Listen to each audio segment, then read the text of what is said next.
Hey everyone, welcome to the latest Mount Vernon vlog. My name is Ethan, and today we're going to be talking about preservation here at Mount Vernon. All these buildings behind me you see here on the estate, the historic part of the estate, would not be in the great condition that they currently are if it weren't for our awesome preservation team. So today I'm going to be meeting with one of our preservation experts, Caroline, and she's going to walk us through one of the latest renovations and inside George Washington's mansion for a room called the Blue Room. So let's go check it out.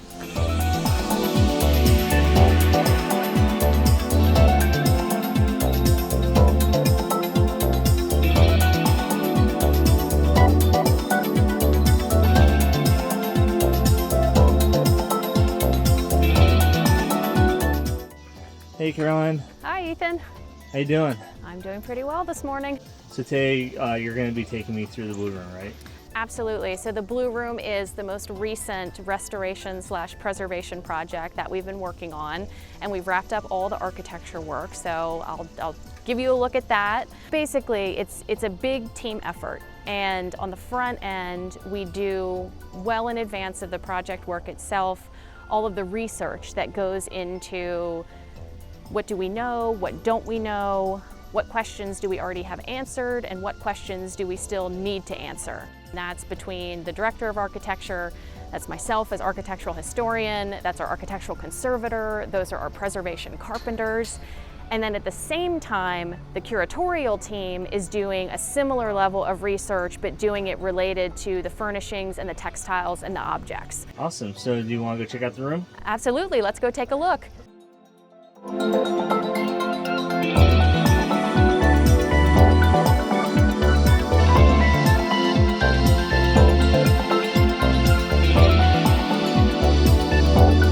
By the time of Washington's death, this room was a guest bedchamber. So all those visitors that came through Mount Vernon, many of them stayed in this room.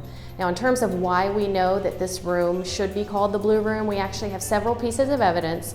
One of those was a memo that one of Washington's estate managers had written in 1796 that lists all the rooms on the second floor and their ceiling heights. One of those rooms was the Blue Room. Then, cross-referencing that to Washington's probate inventory in 1800, there's again a list of the rooms on the second floor, and the room that's identified as the first room on the second floor is the Blue Room. So by using those documents, we were able to tie which room should be called the Blue Room, and that then served as the basis for us to populate this color. Well, we knew that our first step in the process of the architectural work was going to be to look at the ceiling, because there was some paint that was peeling off of the ceiling and there were some spots that had had previous moisture damage. So we didn't know exactly what we were going to find. So we stripped the ceiling to first get some of those paint layers off so that we could first do an assessment. And it actually turned out in doing that there weren't significant repair issues. It was just a matter of cleaning it up, getting it ready to take a fresh layer of whitewash, and our architectural conservator has developed a recipe for whitewash based on a lot of research on 18th century recipes. And so after we stripped the ceiling, got it cleaned up, really it was just a matter of applying a fresh coat of that whitewash. One of the things that we found at the beginning of the project was that the mantle that was in place in the room was actually a reproduction made in the 1980s. Now, we were actually really lucky because the original mantle was in our architectural study collection. And that gave us an opportunity to really do some thorough physical investigation of that mantle and of the space to be able to identify that it was indeed the mantle that belonged here. We needed to repair the mantle because, as I said, there was a break in it. And so down in our architectural lab, our conservator and our lead preservation carpenter worked to basically fix the mantle itself, fix the repairs. We mapped out all of the nails so that we could document exactly what we had. And then once all of the repairs were done, that's the point at which we brought the mantle back up here, blocked it into place, and then re-secured it. What was the process of working on the floorboards? Because you didn't completely replace them. These are still the original 18th century floorboards, correct? Exactly. We did not replace the floors. The goal was just to basically clean and preserve the floors. And as you said, these are the 1758 floors, which would have been put in when Washington raises the house to a full second story and then third level garret.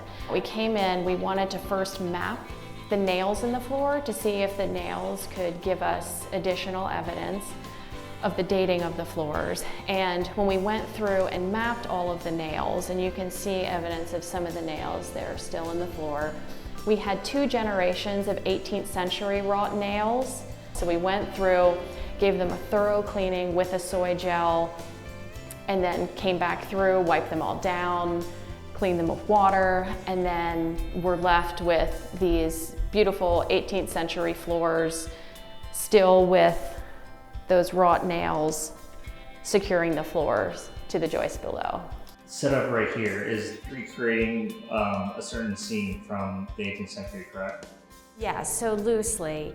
Now that all of the architecture work in the room is done, the next step is really for the curators to then come in and they'll put the furnishings in, the objects, the textiles. So while they're waiting for all those things to be ready and the room is partially finished, 2 things. We wanted to give people a chance to actually see the architecture of the room, and then it also gave us an opportunity to do a temporary scenario. So what you see is the temporary scenario.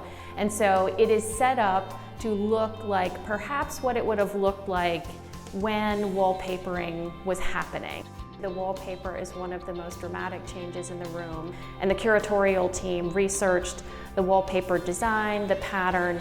Now, in terms of actually applying the wallpaper, it's created using traditional methods, so using a woodblock print to create the pattern that's up here. A layer of adhesive is applied to the liner paper. That liner paper goes up on the wall, and then similarly, adhesive is applied to the wallpaper itself, and then the wallpaper is applied on top of the liner paper.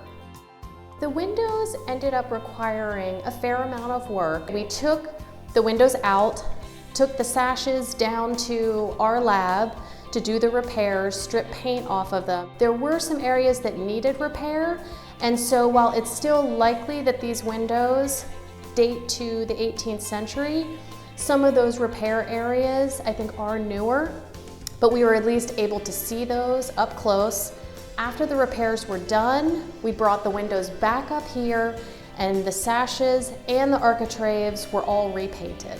So I'm an architectural historian, and so that means that I fall under the broader historic preservation and collections umbrella, but I focus specifically on the buildings. A lot of the work that I do is researching the buildings, getting ready for restoration projects like this, putting together research designs for those projects, but then the architecture team is also responsible for physically maintaining the buildings, so there's actually a part of my job that requires me to help with that physical maintenance. For me, I feel like history can teach us a lot about what we want to avoid in the future and what we want to emulate, and buildings are a tangible way to actually be able to identify with that history. And so in terms of background, my graduate degree was in historic preservation. Hope you guys enjoyed that vlog and saw all the hard work that our preservation team puts into making sure that all the buildings and the rooms here are just in the same condition as they were back in 1799, and all the detail and time that goes into that. So hope you guys enjoyed that, and if you haven't already, please subscribe to our YouTube channel. In a week and a half, I'll have a new vlog up for you guys. It's going to be really exciting, and I'm really looking forward to it, and I think you guys are going to like it. So thanks again, and I'll see you next time.